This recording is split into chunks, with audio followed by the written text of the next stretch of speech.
Neoliberalismo y globalización.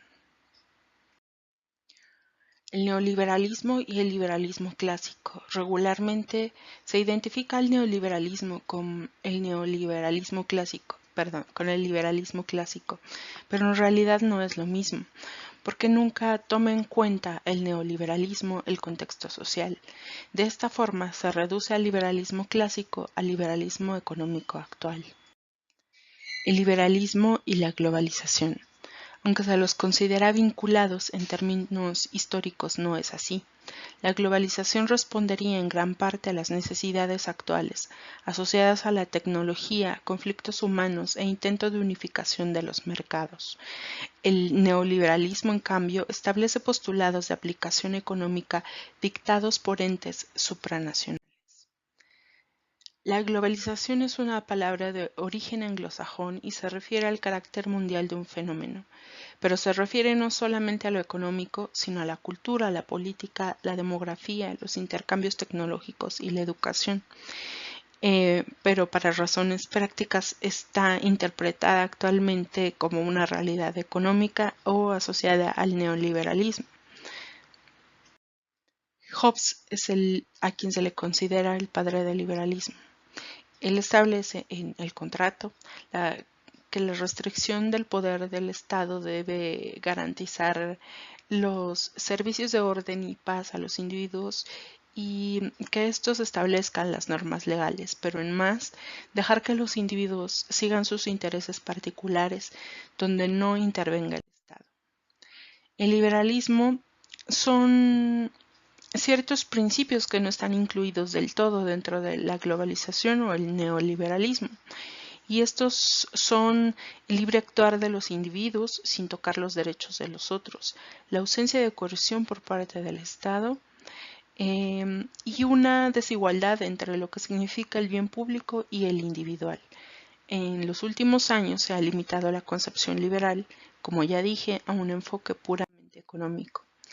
Ya vimos un poco en la actividad anterior acerca de la biografía de Adam Smith, quien se lo considera el padre de la economía, y en cada individuo, dice él, debe existir el interés por el cuidado de sí mismo, y se refiere de nuevo a estas ideas de Hobbes, pero como ya planteamos también están opuestas a como se plantean en Leviatán.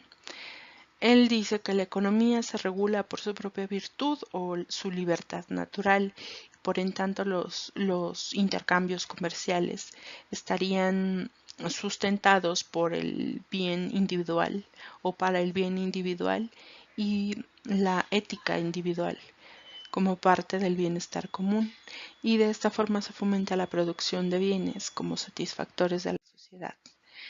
Bueno, el neoliberalismo llega a nuestras vidas durante la época de los 70, donde se implantan las políticas liberales económicas en respuesta a diferentes crisis que afrontaron los estados, la deuda, el incremento de los precios de petróleo, etc.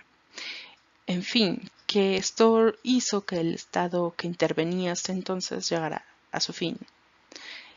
Y como ya dije, eso lo atribuyeron al desequilibrio económico, al estancamiento, la crisis del sistema monetario internacional, la caída de la productividad mundial, etcétera, etcétera.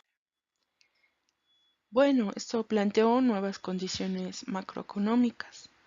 Se tuvieron que realizar programas de ajuste prescritas por el Fondo Monetario Internacional y el Banco Mundial, y algunas de ellas incluyeron el debilitamiento de la legislación laboral, desmembrar los programas de bienestar social y la compra a gran escala de las empresas públicas.